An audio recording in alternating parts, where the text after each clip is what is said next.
अब क्या करेंगे कि समझो हमने लिया 10 ml 0.1 molar solution A plus 20 ml 0.2 molar solution B, इन दोनों को हमने मिक्स किया, मिक्सचर मिलेगा। ठीक है, तो ये जो मिक्सचर रहेगा उसकी मोलरिटी कितनी रहेगी ये हमें पता करना है। ठीक है ना, मिक्सचर जो बनेगा उसकी मोलरिटी हम पता करेंगे। तो कैसे निकालना है, यहाँ पे भी एकदम आसान सा फॉर्मूला है, एमआर मतलब molarity of resultant mixture equals to क्या formula, M1 V1 plus M2 V2। M1 V1 मतलब ये वाला M1 V1, M2 V2, M2 V2 upon क्या रहेगा V1 plus V2, V1 plus V2। कई बार क्वेश्चन पूछे हैं, इसको भी अच्छे से याद रखना पड़ेगा।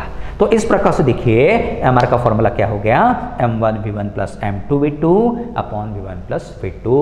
ऑल दिस फॉर्मूले आर वेरी इंपॉर्टेंट। फॉर्मूला याद कर लेना। पहला फॉर्मूला कौन सा है, molarity equals to weight in gram upon molecular weight in gram into volume in litre. दूसरा formula molarity equals to percent into density into 10 upon molecular weight of solute in gram. तीसरा dilution वाला formula याद रखना पड़ेगा, M1 V1 equals to M2 V2। चौथा mixture जब हम बनाएंगे तो उस समय मोलरिटी कैसे निकालना। यहाँ 2 सॉल्यूशन हमने मिक्स किए हैं, कहीं 3 सॉल्यूशन भी मिक्स किए जा सकते हैं। अकॉर्डिंगली आपको फॉर्मूला बनाना पड़ेगा, आसान रहेगा एकदम। MR equals to M1 V1 plus M2 V2 upon V1 plus V2। इस प्रकार से थर्ड वे हो गया molarity. Now next number 4 that is molality.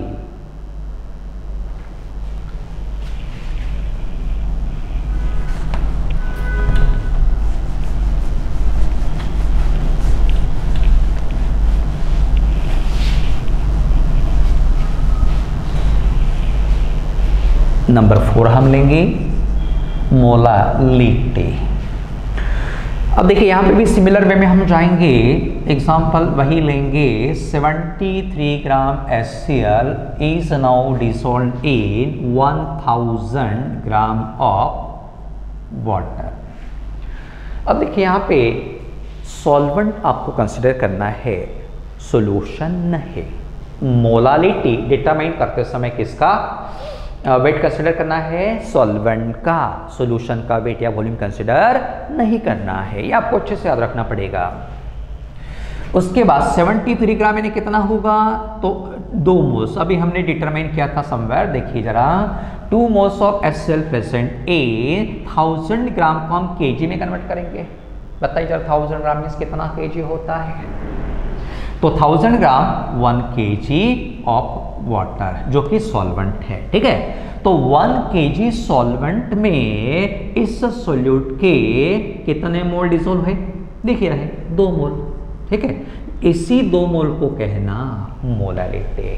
Therefore number of moles of solute present in 1 kg of solvent, the number of moles of solute present in 1 kg of solvent is known as molality।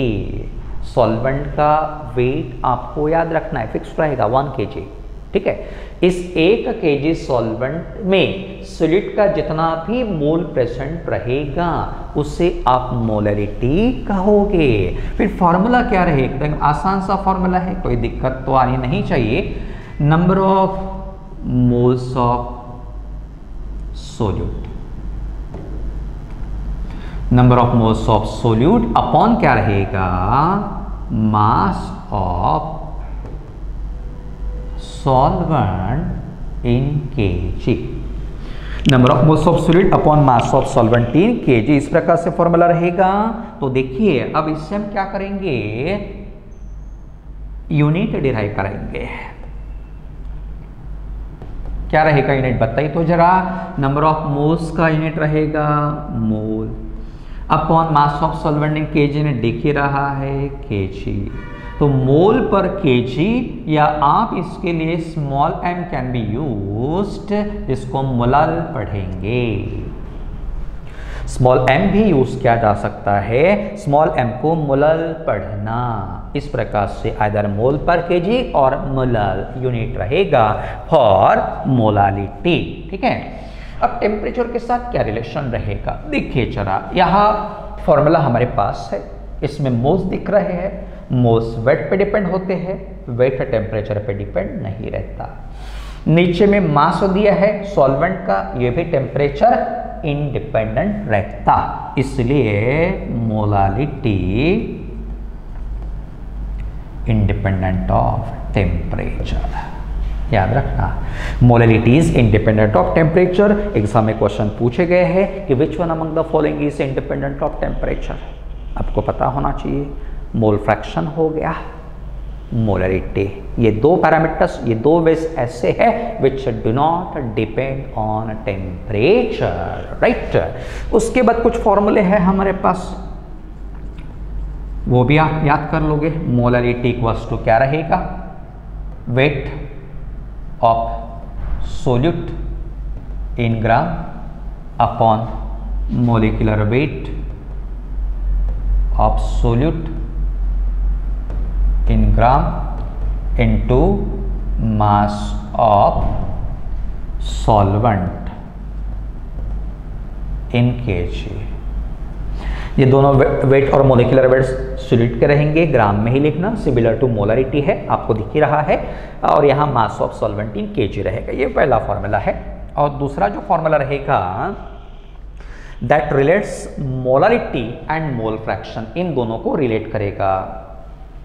अब molarity और mole fraction को relate कैसे करेगा, तो x equals to m upon 55.5 plus m। Very important formula, कई बार questions पूछे हैं, याद कर लेना।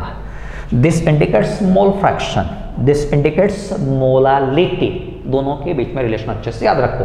With in short time you will get answer definitely. तो x इक्वल्स टू क्या है, m upon 55.5 plus m। What does x indicate, mole fraction, m indicates molality. तो इस प्रकार से ये दो फॉर्मूले आप अच्छे से याद रखोगे। तो मोलालिटी में याद रखना है पहले ये formula, number of moles of solute upon mass of solvent in KG. KG अच्छे से याद रखो, यहाँ कंफ्यूजन होता, ग्राम की हमारे दिमाग में रहता है, तो केजी आप अच्छे से याद रखोगे। यूनिट क्या रहेगा, मोल पर केजी और molal. Temperature independent, and this is the relation between mole fraction and molality. ये हो गया फोर्थ वे। नेक्स्ट हम लेंगे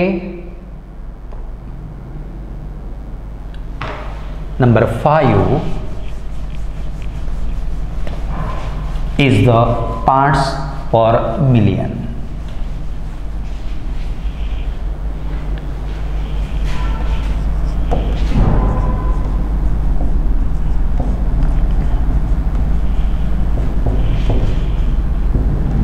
जिसको हम ppm भी कहते हैं। अब ppm तो हमने कई बार पढ़ा है, न्यूज़पेपर में हम कई न्यूज़ पढ़ते हैं जहां पोल्यूशन को खास करके एक्सप्रेस किया जाता है in the unit of ppm। ppm stands for parts per million. इसे हम कहाँ यूज़ करते हैं, कब यूज़ करते हैं, तो जनरली ऐसे केसेस में यूज़ करते हैं जहां सोल्यूट निग्लिजिबल या ट्रेसेस में माइन्यूट क्वांटिटी में रहेगा। जब सोल्यूट काफ़ी कम रहता है उस समय जनरली हम ppm को यूज करते हैं। अब मुझे बताइए तो जरा सबसे पहले मिलियन का मतलब क्या होता है, तो मिलियन मतलब 10 लाख। मिलियन का मतलब क्या होगा, 10 लाख। अब 10 लाख यानी कितना होगा, 10 टू द पावर 5 6 7 8, तो 10 टू द पावर 6 होगा। 1 मिलियन मीन्स कितना होगा, 10 टू द पावर 6 होगा। ठीक है, अभी 10 टू द पावर 6 क्या इंडिकेट करता है, वेट ऑफ सॉल्यूशन। अच्छे से याद रखना, 10 टू द पावर 6 ग्राम क्या इंडिकेट करता है, वेट ऑफ सॉल्यूशन। और सॉल्यूशन के इतने वेट में सोल्यूट का जितना भी वेट रहेगा that is called parts per million. देखिए जरा, यहाँ सॉल्यूशन का वेट हम कितना लेंगे 10 टू द पावर 6 ग्राम। इतने ग्राम सॉल्यूशन में सोल्यूट का जितना भी अमाउंट प्रेजेंट रहेगा that is said to be parts per million. Therefore definition, the amount of solute और द वेट ऑफ सोल्यूट चलेगा। The weight of solute present in 10 to the power 6 gram of solution. Weight of solute present in 10 to the power 6 gram of solution is known as parts per million. पहले formula लिखेंगे, फिर एक दो example हम ले लेंगे। जैसे formula लिखते हैं ppm equals to weight of solute upon weight of solution. दोनों का यूनिट सेम होना चाहिए, जनरली हम ग्राम ही यूज करते हैं, इंटू 10 टू द पावर 6। ये फॉर्मूला आप अच्छे से याद रखोगे। अब एक एग्जांपल हम लेते हैं। समझो लिखा गया है कि 10 ppm CaCO3 solution is prepared. देखिए जरा, कंसंट्रेशन कितना दिया है 10 ppm। सॉल्यूशन बनाया हमने किसका, कैल्शियम कार्बोनेट का। तो इसका मतलब क्या होगा, अब सॉलिड कौन सा है यहाँ पे CaCO3, इसका वेट कितना रहेगा बताइए तो जरा। अगर डेफिनेशन समझा होगा तो यहाँ आसानी से आप वेट निकाल पाओगे। What is the definition, the amount of solute, the amount of solute present in 10 to the power 6 gram of solution is ppm। तो 10 ppm का मतलब क्या होगा, CaCO3 का कितना वेट रहेगा 10 ग्राम। सॉल्यूशन का वेट कितना रहेगा 10 to the power 6 ग्राम। तो 10 ग्राम CaCO3 when dissolved in 10 to the power 6 gram of solution, हमें कंसंट्रेशन मिलेगा 10 ppm। क्वेश्चन पूछे गए हैं एग्जाम में, आपको ये फॉर्मूला अच्छे से याद रखना। उसके बाद एटमॉस्फेरिक पोल्यूशन जो होता है, जिसमें कई सारे गैसेस पोल्यूशन क्रिएट करते हैं, oxides of sulphur, oxides of nitrogen, carbon dioxide, ये जो होते हैं इनका कंसंट्रेशन हम कैसे एक्सप्रेस करते हैं in the form of ppm। तो वहां हम क्या लिखेंगे ppm बाई वॉल्यूम हम लिखेंगे, better way by volume. This was by weight, this is by volume equals to volume of solute जो भी रहेगा अपॉन वॉल्यूम ऑफ एयर आप लेंगे, क्योंकि हमें एयर का पोल्यूशन हमें मेजर करना है। तो volume of air into 10 to the power 6। Volume of solute मतलब कोई भी gas, oxides of nitrogen, oxides of sulphur, oxides of carbon, जो भी रहेगा, अपन वॉल्यूम ऑफ एयर आपको पता रहेगा इंटू 10 to the power 6। इस प्रकार से आपको ppm बाई वॉल्यूम निकालना पड़ेगा। तो इस प्रकार से हो गया पार्ट्स पर मिलियन। तो पार्ट्स पर मिलियन हम कब यूज करेंगे, when solute is present in traces. Direct formula याद कर लेना, ppm equals to weight of solute upon weight of solution into 10 raised to power 6। उसके बाद एग्जांपल हमने यहाँ एक्सप्लेन किया है। देन ppm बाय वॉल्यूम कहाँ यूज करते हैं, जनरली एटमॉस्फेरिक पोल्यूशन एक्सप्रेस करते समय। Formula volume of solute upon volume of air into 10 raised to power 6। ये नंबर 5 हो गया।